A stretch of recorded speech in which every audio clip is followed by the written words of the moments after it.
ಕೂಡ್ಲಿಗಿ ವಿಧಾನಸಭಾ ಕ್ಷೇತ್ರದ ಯಾವೊಂದು ಪ್ರದೇಶವು ಅಭಿವೃದ್ಧಿ ವಂಚಿತವಾಗಬಾರದು ಎಂಬ ಉದ್ದೇಶದಿಂದ ಹಿಂದೆ ಕೆಲವು ವಿಚಾರಗಳಲ್ಲಿ ತಾರತಮ್ಯಕ್ಕೆ ಒಳಗಾಗಿದ್ದೆ ಎಂಬ ಉಜಿನಿ ಜಿಲ್ಲಾ ಪಂಚಾಯಿತಿ ವ್ಯಾಪ್ತಿಯ ಗ್ರಾಮಗಳಿಗೆ ಈ ಬಾರಿ ಭರಪೂರ ಅನುದಾನವನ್ನು ತಂದು ಅಭಿವೃದ್ಧಿ ಕಾರ್ಯಕ್ಕೆ ಚಾಲನೆ ನೀಡಲಾಗಿದೆ.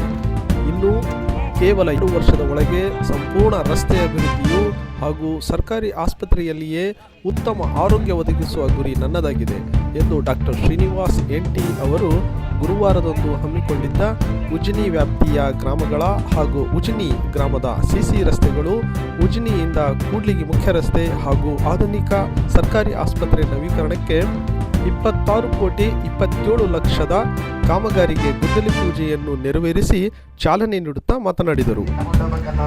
ಮಹತ್ವಾಕಾಂಕ್ಷೆಯಿಂದ ಒಂದು ಮಹತ್ತರ ಜವಾಬ್ದಾರಿಯಿಂದ ನೀವು ಕೊಟ್ಟಿರೋ ಒಂದು ಜವಾಬ್ದಾರಿನ ಸಮರ್ಥವಾಗಿ ನಿಭಾಯಿಸುವಂತ ಕೆಲಸ ಮಾಡ್ತಾ ಇದೀವಿ.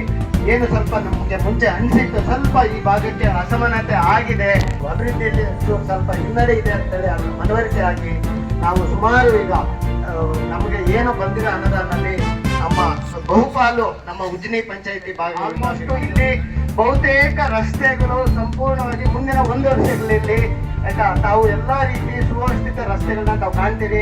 ಉತ್ತಮ ಆರೋಗ್ಯ ಕೇಂದ್ರ ನಿರ್ಮಿಸಬೇಕನ್ನೋದನ್ನು ನಾವು ಈಗ ಏನು ಕಾಂಟ್ರಾಕ್ಟ್ ತಗೊಂಡಿದ್ದಾರೆ, ಅವರು ಹಾಸ್ಪಿಟಲ್ಗಳನ್ನ ನಿರ್ಮಿಸಿದ್ರಲ್ಲಿ ಅವರು ಎಕ್ಸ್ಪರ್ಟ್ ಇದ್ದಾರೆ. ಅದಕ್ಕೋಸ್ಕರ ಅವ್ರಿಗೆ ಒಂದು ಒಳ್ಳೆ ಹಾಸ್ಪಿಟಲ್ ನಿರ್ಮಿಸ್ಬೇಕಂತೇಳಿ ಅದನ್ನು ಕೊಟ್ಟಿದ್ದೇವೆ. ಯಾವುದೇ ರೀತಿ ಮತ್ತೆ ಅಕ್ಷರ ಆವಿಷ್ಕಾರದಲ್ಲಿ ತಾವೇನು ಅಂಗನವಾಡಿ ಕೇಂದ್ರಗಳು ಮತ್ತೆ ಶಾಲೆಗಳು ಹೆಚ್ಚುವರಿ ಕೊಠಡಿಗಳಿಗೆ ಏನ್ ಬೇಕು ಎಲ್ಲಾ ರೀತಿನೂ ನಾವು ಎಲ್ಲ ಈಗಾಗಲೇ ಇದು ಮಾಡಿದ್ವಿ. ಮತ್ತೆ ಚುಂಕುತ್ಕಲ್ಗೆ ಹೈಸ್ಕೂಲ್ ಕೂಡ ನಾವು ಈಗಾಗಲೇ ಪ್ರಪೋಸಲ್ ಕೊಟ್ಟಿದ್ದೀವಿ. ಅಭಿವೃದ್ಧಿ ವಿಷಯದಲ್ಲಿ ನಮ್ಮ ಮನವಿ ಇಷ್ಟೇ, ನಾವು ಯಾವುದೇ ರೀತಿ ತಾರತಮ್ಯ ತೋರುವುದಿಲ್ಲ.